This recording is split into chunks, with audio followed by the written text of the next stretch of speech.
നമസ്കാരം. ആത്മകഥയിൽ പത്മകുമാറിനെ പേടിച്ച് CPM.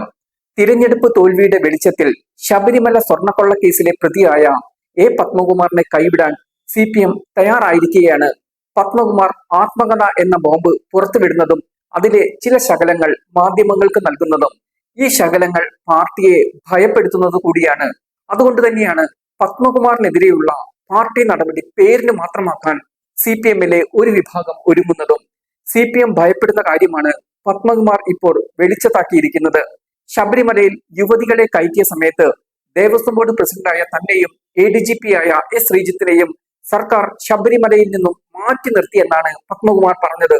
DGP ശ്രീജിത്തിനെ നേരിട്ട് തിരുവനന്തപുരത്തേക്ക് വിളിപ്പിച്ചപ്പോൾ മുഖ്യമന്ത്രി പിണറായിയുടെ അഡീഷണൽ പ്രൈവറ്റ് സെക്രട്ടറിയാണ് തന്നെ തിരുവനന്തപുരത്ത് ഉടനെത്താൻ നിർദ്ദേശിച്ചത്. പുലർച്ചെ 3 മണിയോടെ തിരുവനന്തപുരത്ത് ദേവസ്വം ബോർഡ് പ്രസിഡന്റ് മുറിയിലെത്തി TV ഓൺ ചെയ്തപ്പോഴാണ് യുവതീ പ്രവേശന വിഷയം താൻ അറിയുന്നത്. ഇതോടെ ശബരിമലയിൽ യുവതീ പ്രവേശനത്തിന് സർക്കാരും CPM-ഉം ഗൂഢാലോചന നടത്തിയെന്ന് വ്യക്തമായിരിക്കുകയാണ്. ശബരിമല യുവതീ പ്രവേശന സമയത്ത് ദേവസ്വം ബോർഡ് പ്രസിഡന്റ് ആയിരുന്ന വ്യക്തി തന്നെയാണ് ഇത് പറയുന്നത് എന്നതാണ് ഈ പ്രസ്താവന വലിയ ബോംബാക്കി മാറ്റുന്നത്. ശബരിമല സ്വർണ്ണക്കൊള്ളയുമായി ബന്ധപ്പെട്ട് രജിസ്റ്ററിൽ ചെമ്പുപാളികൾ എന്ന് എഴുതിയത് താനല്ല, അതിൽ ഒപ്പിടാൻ താൻ നിർബന്ധിക്കപ്പെടുകയായിരുന്നു. രജിസ്റ്ററിൽ ചെമ്പുപാളി എന്ന് എഴുതി ചേർത്തത് ആരെന്ന് പരിശോധിക്കാൻ SIT-യോട് താൻ ആവശ്യപ്പെട്ടിട്ടുണ്ട് എന്ന് പറയുന്നതും മറ്റൊരു വലിയ ബോംബ് കൂടിയാണ്. ശബരിമല സ്വർണ്ണക്കൊള്ളയുടെ ഉന്നതതല ഇടപെടൽ പുറത്തു വരരുത് എന്ന് ഭയക്കുന്നവർ ഇപ്പോഴും പാർട്ടിയിലുണ്ട്. അതുകൊണ്ട് തന്നെയാണ് പത്മകുമാറിനെതിരെയുള്ള നടപടിക്ക് വിലക്ക് വരുന്നതും.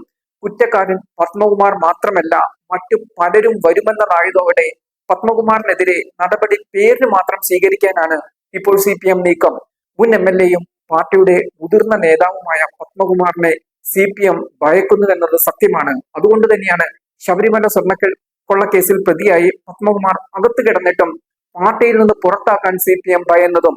പാർട്ടി സമ്മതിക്കുന്നില്ലെങ്കിലും ഇടതുമുന്നണിക്കേറ്റ ശബരിമല സ്വർണ്ണക്കൊള്ളയാണ് CPM-നെ വലിയ തിരഞ്ഞെടുപ്പ് തോൽവിയിലേക്ക് നയിച്ചതിന്റെ മുഖ്യ കാരണങ്ങളിൽ ഒന്ന്. കോടിക്കണക്കിന് വിശ്വാസികളുടെ മനസ്സിലാണ് ഇത് വലിയ വേദന സൃഷ്ടിച്ചത്.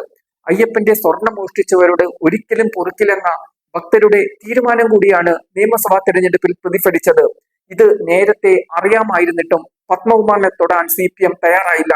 ഇപ്പോൾ പത്മകുമാറിനെ പുറത്താക്കാൻ തീരുമാനം വന്നപ്പോഴും അത് നടപ്പിലാക്കാൻ CPM പേടിക്കുക തന്നെയാണ് ചെയ്യുന്നത്. എന്താണ് പത്മകുമാറിനെതിരെയുള്ള നടപടി എന്ന് കാത്തിരുന്ന് കാണേണ്ട അവസ്ഥയാണ് നിലവിലുള്ളത്.